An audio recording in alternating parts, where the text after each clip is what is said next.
cam बाद Rohingya national education board तरफ Rohingya को और वंदे रोहिंग्या हानि स्क्रिप्ट शिगियोरे केशु होइन सर्टिफिकेट मुस्तहक ये और केशु होइन सर्टिफिकेट हुआ तो वाती एनामर मुस्तहक ये यह तो ला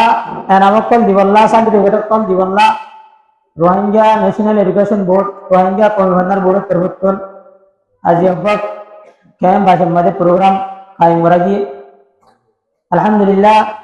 এই প্রোগ্রামের সদর মজলিস কথা দিব আর রোহিঙ্গা ন্যাশনাল এডুকেশন বোর্ডের প্রিন্সিপাল হযরত মাওলানা শেখ হাফিজ সালেহ আল মুসলিহ আরকানি সাহেব দামর বরকাতুহুল আলিয়া আজকের মজলিস আর শুরু করিম কালাম শরীফতুন তেলাওয়াত করে আর প্রোগ্রাম শুরুতুন তেলাওয়াত করিম कुरानिक कागज भाई अजीज हाफिज बुरहानुद्दीन